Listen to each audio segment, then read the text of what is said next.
Приветствую вас, путешественники! В этом видео я расскажу о своем восхождении на самую высокую точку острова Бали, действующий вулкан Аугунг.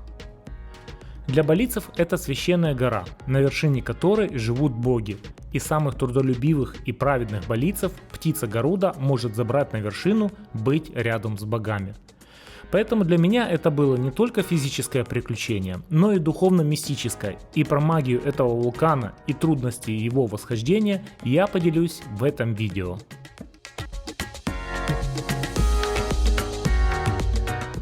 Добраться до вершины вулкана можно двумя способами: длинный 6 часов и короткий 4 часа.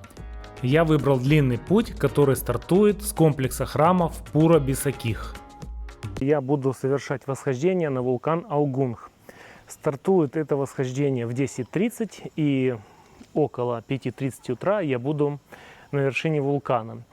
Поэтому я остановился возле самого вулкана, вот такой деревянный отель, чтобы отдохнуть, потому что всю ночь будет восхождение, и оно будет довольно-таки долгое и не думаю, что легкое. Сами домики очень интересные, выполнены они вот в таком деревянном стиле. Стоит относительно недорого, порядка $20, но оно того стоит. Вот такая гравировка по дереву, все выполнено из дерева. Это моя большая кровать, это у нас душ.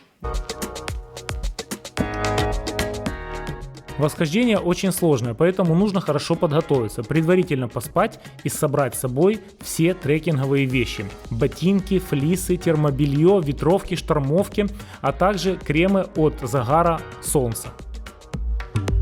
Итак, друзья, сейчас 11 часов, мы подошли к точке сбора, здесь собираются все гиды. Это мой гид, зовут его, how's your name? Good day. Вот такое имя. Повторять не буду, потому что вымолвлю неправильно. И подъем будет с 9:30, и к утру мы будем на вершине, где-то в 5 часов утра.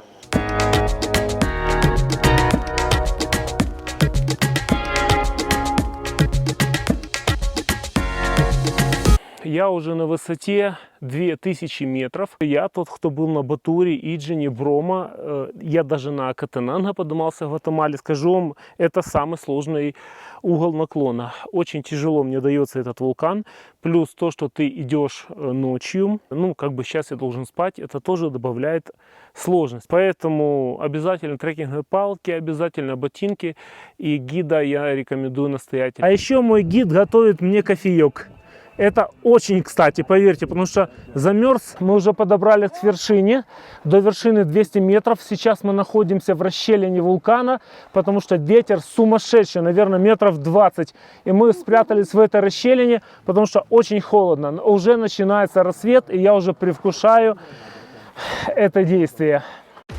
И вот я, переполненный энергией и адреналином, иду увидеть кратер и восход солнца. Это моя 4-я попытка попасть на вершину этого вулкана. Первый раз в сезон нет дождей было много дождей. Второй раз вулкан закрыли на целый месяц из-за балийской церемонии. Третий раз правительство Бали запретило к восхождению на все вулканы острова. И вот 4-й раз, отличная погода, я вижу кратер и я счастлив.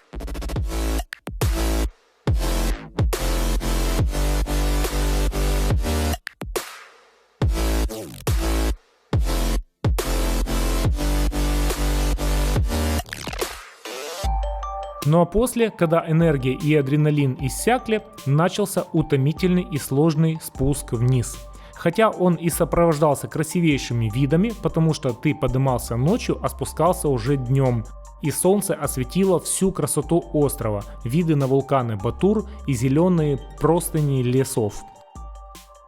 Но каждый свой шаг нужно было проверять, потому что камни, потому что сыпучка, и ты не можешь спускаться быстро, прям сбегать, как я раньше с других вулканов. Тебе приходится каждый шаг предварительно проверять и потом ступать.